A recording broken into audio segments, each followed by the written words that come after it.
Yo, welcome to the Not So Slick Opinion Podcast. I'm your boy Slick Rick. I hope everybody's doing good out there. Now, crazy times we're living in like always. June's about to end. It's crazy how during these pandemic days, everything's going by so fast, right? So, it's a Tuesday night. Your boy's going back to work, and I did my first kind of training meeting with the boss and a bunch of other coworkers. It's looking different, man. Very different. I mean, if you guys have been working through the quarantine, man, thank you guys so much. Even if you're working at Burger King, you're working at a machine shop, you're working Walmart, grocery stores, anywhere, even if you're the elote man or the ice cream man, if you're hustling for money, thank you. You are important. Alright? Because if you're making money, you're helping the economy. Yeah, people may say, oh yeah, well, don't spend money on this day because fuck Trump or fuck this, fuck that. It don't matter. Everybody has to hustle, right? Everybody's gotta hustle. If you're not hustling in life, what are you doing? What are you doing? You know what I mean? For some of you, you guys been working. I mean, if you're in your 30s, you've been working for 20 years. Hopefully. I mean, my first job was literally, I want to say 18 years ago when I was 13. You know what I mean? So I know the hustle. Man. So if you've been working, you've been making money, hopefully legally. Hopefully you ain't burning no DVDs out there, burning CDs for other people, because nobody listens to CDs, right? So,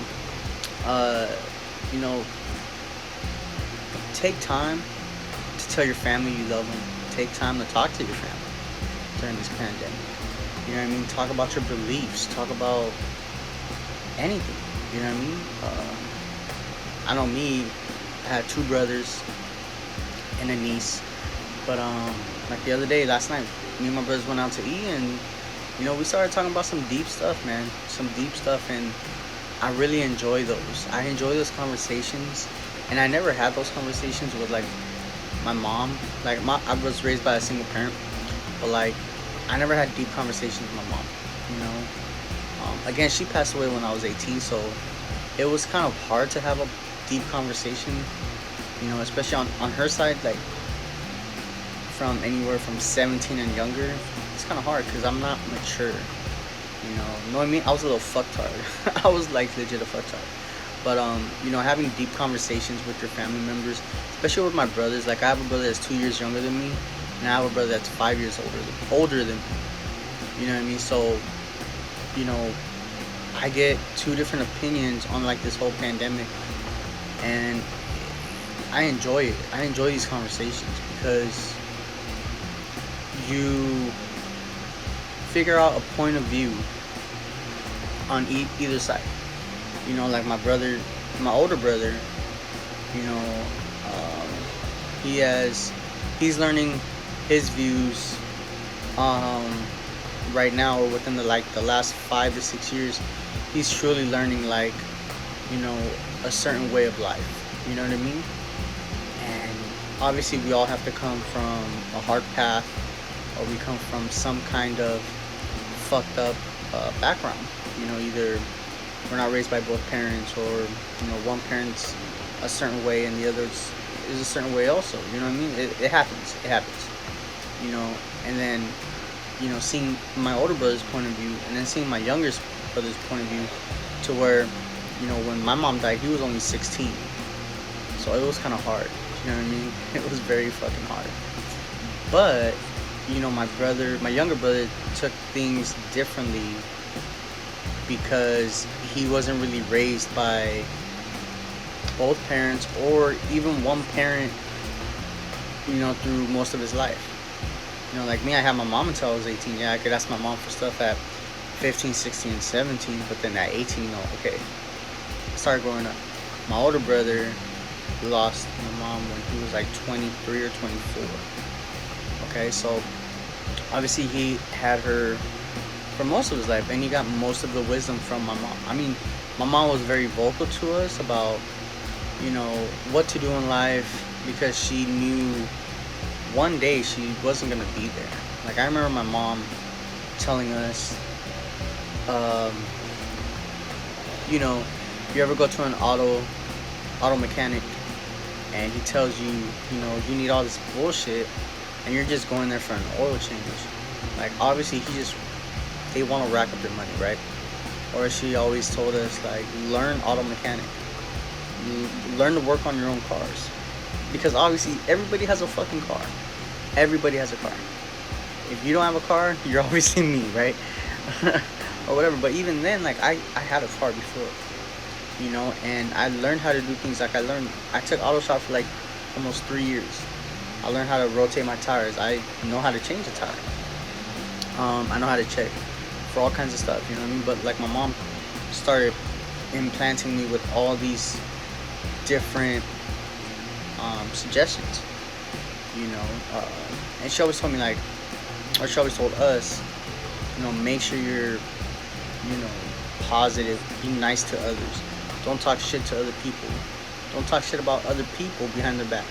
If you have something to say to someone, say it to their face.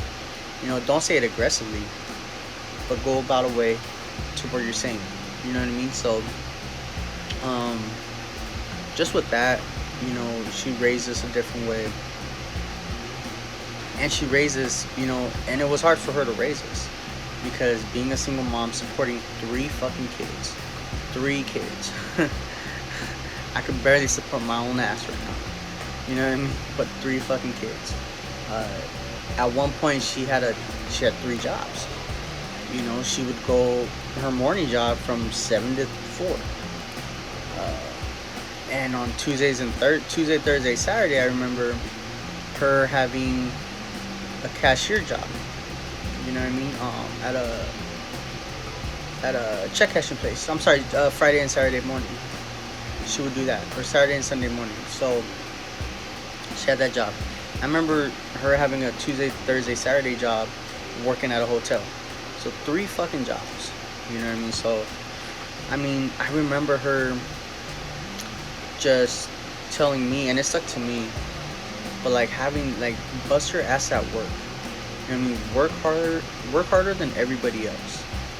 And I really legit did that.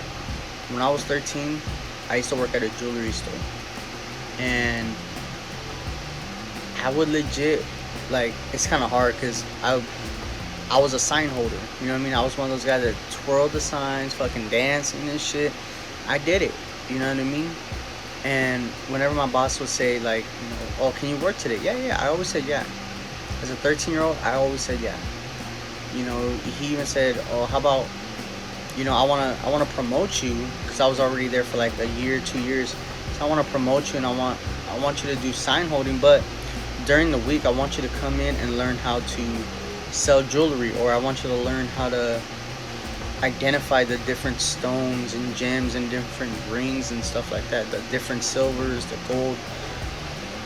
And I always said yes to that, and I would go in after school, literally, or after 8th grade and then freshman year, I would legit skip hanging out with my friends, because that's what you do after school. You know what I mean? You go hang out with your friends. And I would go to work. You know what I mean? I'd get home, change. I would have to wear a nice shirt. I'd walk up to work, like a 5-10 minute walk, and then I would work from 3 to 7. You know what I mean? And then walk home. Or if I had time, I'd go play with my friends. You know what I mean? But that work ethic stuck with me. You know what I mean? And I kept learning and learning. I kept selling. You know what I mean? I was a salesperson. I was selling rings. I was, making a lot of money on the commissions. You know what I mean? But that work ethic followed me. You know what I mean? And even when she passed, it was hard, because even working, I was working at Popeyes, and it was really hard, because I wasn't concentrating. You know what I mean? And Popeyes, I started doing more manager stuff, or I started doing more responsibilities, and I didn't respect it as much. looking back now, I say I wasn't respecting it. So it's a trip how that transpired to, then I started working at the 99-cent store. I became a cashier. I was doing cashier really good, and then I got moved to stocking shelves. So I was doing that, and then I messed up so much at that job. I ended up just getting laid off or whatever, and then I took about a year hiatus off of that, and then I was working side jobs, not getting a paycheck, but making money on the side, cash. And then finally, I said, because it slowed down, doing construction or stuff like that. But I started doing temp agencies. So then I started doing like going to meat packing factories, where they slaughter the pigs and stuff like that, and they packaging the pigs. It's crazy. And then those managers and supervisors being fucked up to me, treating me like shit, and just like thinking like, what the fuck? Like I thought this would change. You know what I mean? Like I didn't think this was a thing. You know what I mean? I thought people being treated like shit at work was ancient, but like racism, it doesn't go away. You know what I mean? And that's a sad fucking part. So then, basically, I went back to the temp agency. I was like, look, those people didn't treat me bad. You know what I mean? But that work ethic, they were like, do you still want to continue working? I said, yeah. Now, everybody else would have been like, you know what? Fuck this job. I don't fucking care about this job. Fuck this. Most people, like, I had a bunch of people around me that weren't working, you know what I mean, that were fucking up. And I could have went that way. I could have went like everybody else, like, fuck this, like, it's not my time, you know what I mean? But then I went to a different factory and I actually liked that job. That job was pretty dope. It was assembly line, packaging different products, doing all kinds of stuff. I loved it, but then I got laid off because like most temp agency businesses, they lay people off, to save more money. You know what I mean? So after that happened, I kept looking for work, man. Like that was 2013, 2012, 2013. But like I remember being jobless for like a month. It was December, January, and I was just looking for a job, and finally I applied at McDonald's.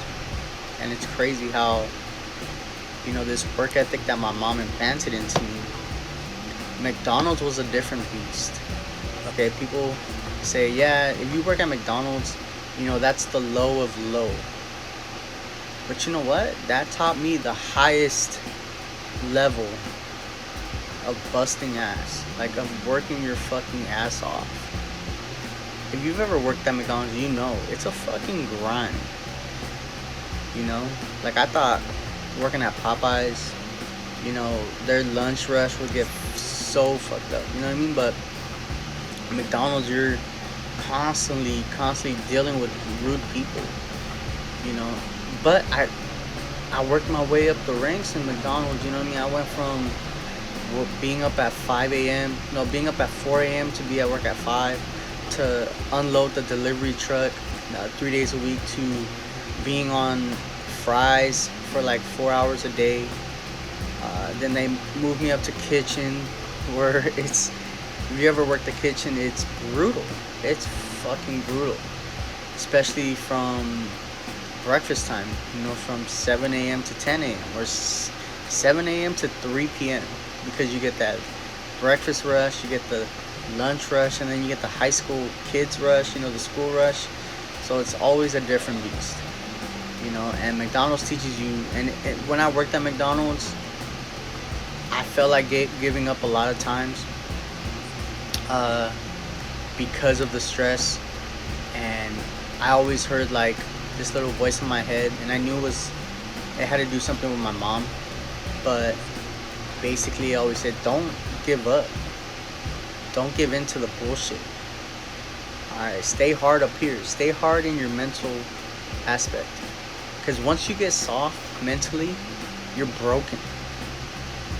So working at McDonald's was a trip. Okay, so don't disrespect McDonald's workers. Now I get it. Not all McDonald's workers are great workers. I've worked with a bunch of people that were hard workers, but I've also worked with other people that didn't give a damn about working. You know, where they were forced to get a job. But I mean, it is what it is. You know, so that work ethic that I got, and if you think you have a hard work ethic, like, you probably do. Test it out. You know, if you only have one job, you're getting 30 hours a week, okay. Get a second job. Test yourself. You know what I mean? Or always write stuff down, like, okay, this happened to me today. Okay? Write it down. How can you fix it? You know what I mean? Because that's what I did at McDonald's. I would always ask my boss, like, what did I do wrong today? And he'd say, what do you mean, what did you do wrong? Like, what did I do wrong? Was I slow on the line? Was I slow at making burgers? Was I slow at dropping fish or meat or whatever it is? And he always said, well, you can always be faster. You know, so I would always, like, stay after my shift and look at the different stations and think, oh man, okay, well, once this comes out, boom, I could do A, B, C, D, E. You know what I mean? So if you ever want a challenge, like, just always do more accomplishments, or set more goals for your accomplishments. You know what I mean? Like this podcast I'm doing, it's tough to do because I don't have a studio, I don't have the proper equipment, you know, but it's a challenge for me to do, especially now that I'm going back to work. It's gonna be tough, but I'm gonna try to work on this podcast as much as I do. You know what I mean? So it's always a challenge to try to challenge yourself. But once you start challenging yourself, it's solid. You're gonna be good. You know what I mean? So if you're ever doubting yourself, just remember that you're stronger than what you think. Okay? I met people that lost their parents at a young age, lived with grandma. Grandma was abusive. Blah, blah, blah. I met people that are from the system, the foster system, foster child care. You know what I mean? And I've known people that gotten beaten up and shit. So, I mean, there's always challenges to life. If you can overcome those challenges, you're gonna be alright. But once you overcome those challenges, look for more challenges. Because if you, yeah, I did 20 push-ups today. Okay, I'm satisfied. No, don't be satisfied. Always push yourself to more. Always push yourself to more. I'm a bike rider. I love to ride bikes. And I remember the most miles I ever did, you know, before I became a very good bike rider. You know, I would do maybe 5 to 10 miles. Okay. Now, I thought, okay, 5 to 10 miles, that's pretty solid, right? 5 to 10 miles is good. 5 to 10 miles is good. But then I started doing more. I said, okay, I'm on the road for an hour, right? What if I'm on the road for 2 hours? What if I start doing 3? What if I stop doing longer distance and doing shorter distance with hills, and then just continuing after? You know what I mean? Like,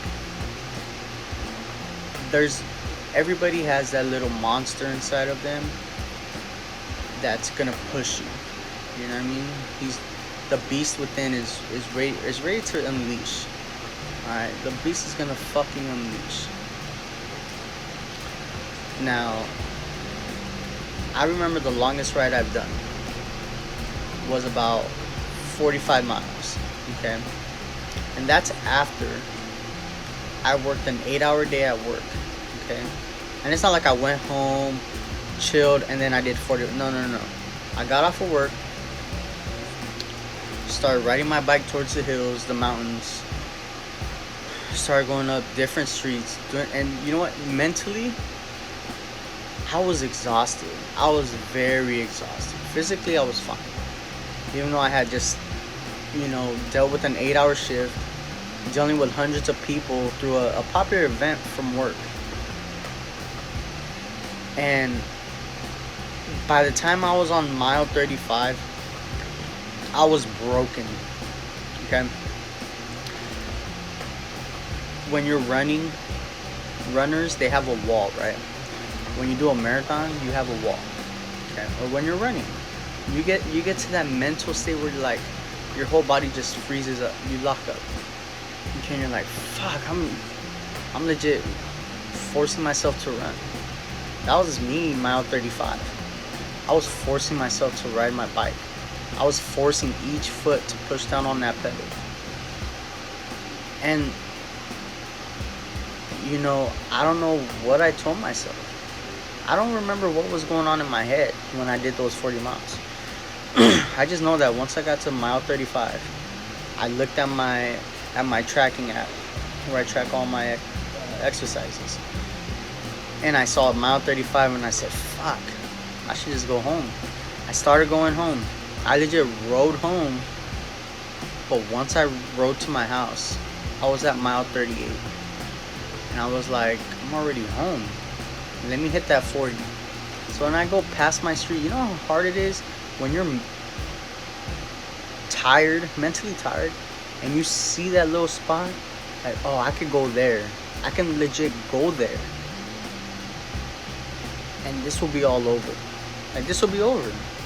I could go, I could chill, I can eat, I can have some water, I could chill, just relax, lay on my bed. Nah, I passed my house, went around the block, ended up doing I ended up doing 6 more miles after that mile 38. I ended up doing 44 miles. After I was tired. As soon as I said 44 miles, I'm done. I started cramping up. My legs started cramping. My shoulders were cramping. I was just like, just physically, it started to catch up to me. So that mile 44, I said, oh, I'm done. I'm legit done, you know? But I remember, you know, that feeling of achievement. Like, I've never done 44 miles. Never. You know, I've done 25 miles. That's a lot.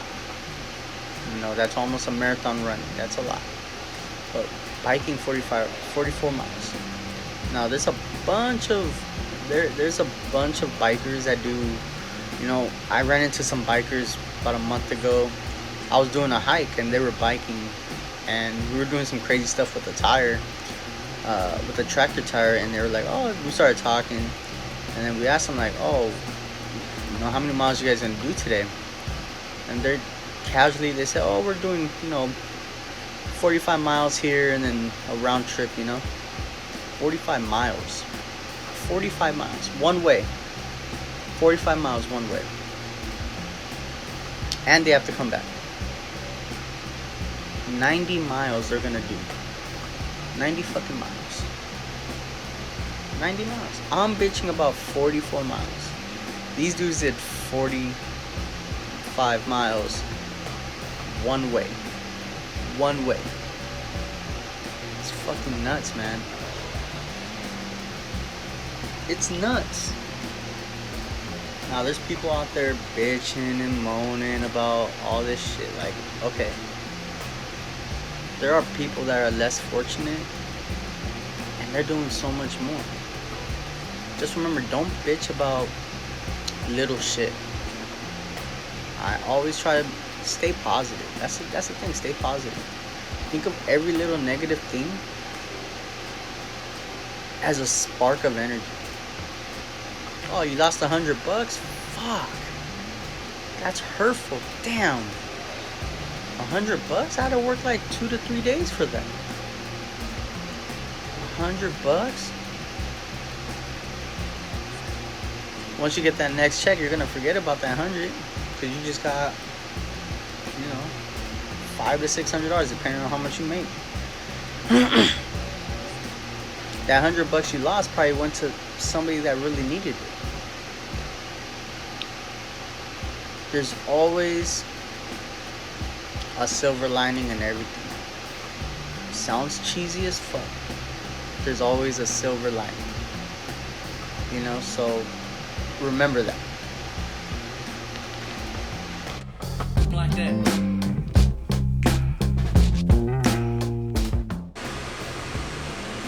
Alright, so, man, it's been about 3 months, no sports. Crazy, crazy shit, man. No sports. Now, me, I love sports. Sports is fucking dope. Like, I can't live without sports. Like, it's been so tough. You know, thankfully, we've had the UFC going on, which is so freaking clutch, man. The UFC has just been pretty dope. Some good fights. You'd be surprised, man. They're fighting with no audience. So, you know, these guys are fighting with no audience. You know, they can hear their coaches saying whatever they're saying, and it's crazy, man. But the NBA is coming back. I'm happy about that.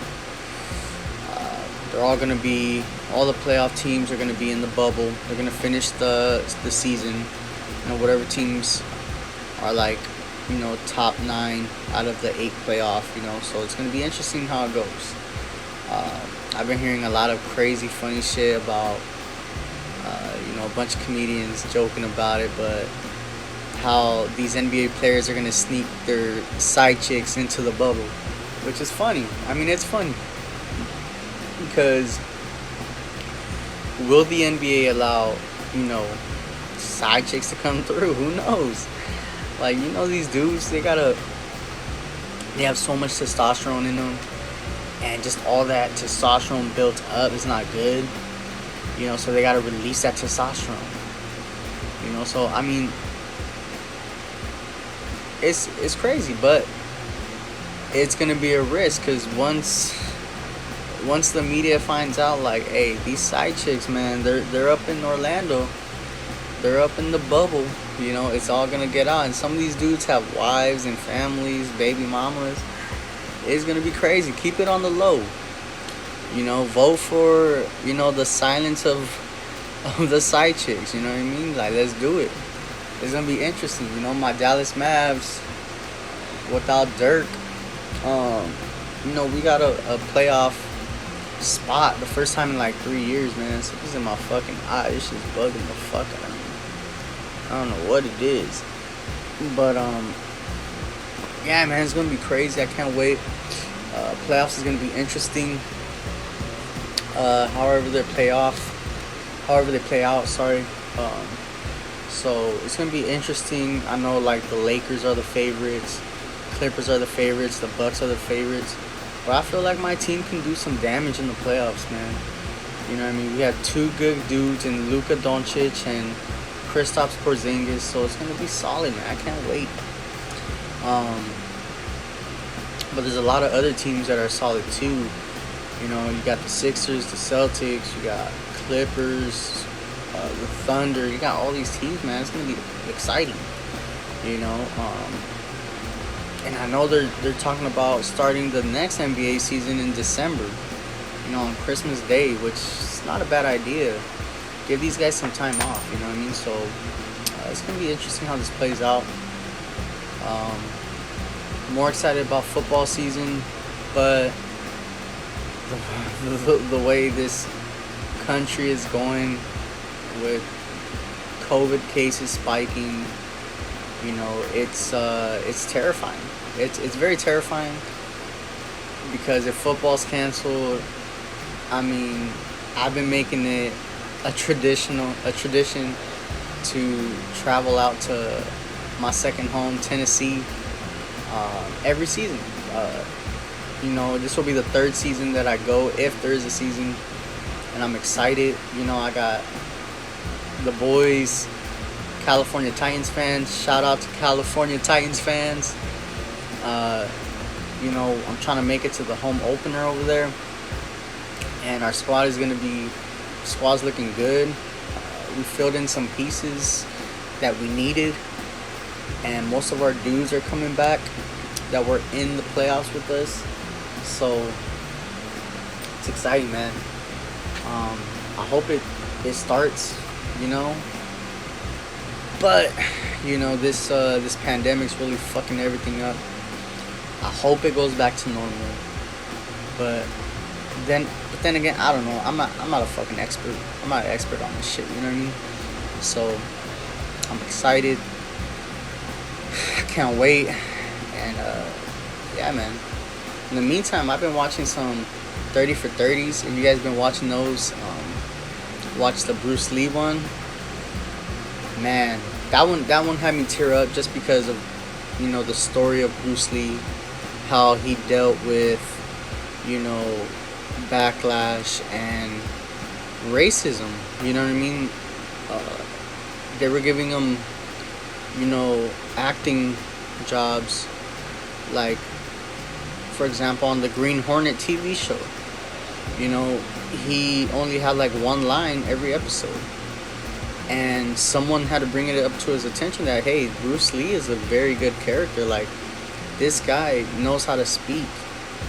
He was a child star. Like, he was a child actor in Hong Kong. So, he dealt with a lot of stuff. And you learn about racism in Hollywood. And if you haven't seen it, spoiler alert, they talk about how Hollywood would hire, back in the 50s and 60s and 70s, they would hire white actors to play Chinese or Asian characters in movies. And they would put tape on, make it slanted and stuff like that. And you learn about it, and it's just like, fuck, dude, that's nuts. That's intense. You know what I mean? That's pretty intense. Like, I didn't know that shit. Because I thought, obviously the Asian stereotypes, but you don't realize how they actually suffered racism in Hollywood also. And obviously now, when the pandemic first started, people were fucking attacking Asian people. You know what I mean? Like, white people were attacking Asian people because of our stupid fucking president. Saying that it was a Chinese flu, which is fucked up. I mean, it's fucked up. You know what I mean? So, yeah, that Bruce Lee 30 for 30, if you haven't watched it, it's a fucking good one, man. It's a good one. And it's crazy because I didn't know how he died. I never really did research on Bruce Lee. I loved Bruce Lee, because I saw clips of him growing up. I never watched any movies, but just something about Bruce Lee, like, I just remember the noise he would make with the what, that just like, oh shit, that's legit intimidating if you're fighting somebody in karate or anything, or any kind of kung fu, And I learned about, I learned what kind of martial art Bruce Lee learned through watching the movies Ip Man, IPMAN, Ip Man. And those movies I fucking love to death, man. I could still watch those movies if they were on Netflix. You know what I mean? Like, I binge watched all 3 movies, and they were like legit. You know what I mean? So, Ip Man was the main person of Tai Chi, which was considered back in the ancient times to be a form of women's kung fu, and it was frowned upon. But Ip Man fucking mastered it, and nobody could beat him. You know what I mean? Nobody legit could beat him. And it's just crazy because in the documentary too, they talk about how Bruce Lee trained with Ip Man, and it's very interesting, man. It's very fucking interesting. Like, it's on the ESPN Plus app if you got ESPN, so check it out. Yeah, it's pretty dope. Very entertaining. Crazy, man. Some other shows to watch if you're on the ESPN, or even just to look up to. The Last Dance with Michael Jordan. That was very interesting. Pretty crazy. Growing up in the 90s, I didn't really watch sports besides football until like 98, 99. I started watching basketball. and that's only because like I first school clothes I got a jersey and some shorts. Obviously Dallas Mavericks it was a Michael Finley jersey, and that's when I became a basketball fan. You know what I mean? So I didn't start watching until late. So growing up, I knew of Michael Jordan. I heard about the greatness, you know, growing up. I was like 7, 8, 9. And you just saw it like, man, Michael Jordan is the greatest of all time. And it's crazy how, like, time isn't even up. And he's still, nobody's accomplished what he's accomplished in basketball. You know, 6 rings. Averaging, you know, so many points a game. Scoring so many points in the game. Scoring more points in the championship game. Just crazy, you know. And you learn how much of a fucking asshole he is, or he was, back then when he was playing, you know. But he made everybody greater around him. You know what I mean? He made everybody great around him. So a little respect for that. And another documentary you should check out is the Lance Armstrong documentary. You know, being a biker, riding bikes, it really opened my eyes to, like, biking isn't a big sport in the US. You know what I mean? Everybody does it. You go on the streets nowadays, you see bikers everywhere. So it's just, that's a great one. If you're sensitive as fuck to, you know, sailor language, you don't like hearing bad words, don't listen to that, or don't watch that fucking documentary. Lance Armstrong is a dick too, and you learn that, like, all the great performers and great athletes are assholes because they're always trying to achieve something greater. You know, so that's another one to check out. So yeah, that crazy. Check it out. It's always good to watch sports documentaries because, well, for me, they always light this fire of being a competitive athlete, even though I wasn't really in sports or anything like that. But everybody has that competitive nature, so check it out. It'll be pretty dope.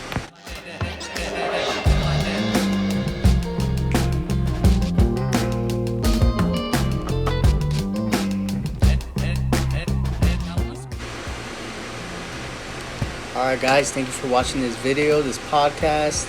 This is episode 2, season 2, episode 2 of the Not So Slick Opinion. Those are my not so slick opinions about sports, the pandemic, what to watch. Alright, and remember, stay positive, do what's right, and love yourself and the people around you. Because you never know. Life is short, man. Life is fucking short. I'm your boy Slick Rick, signing off. Deuces.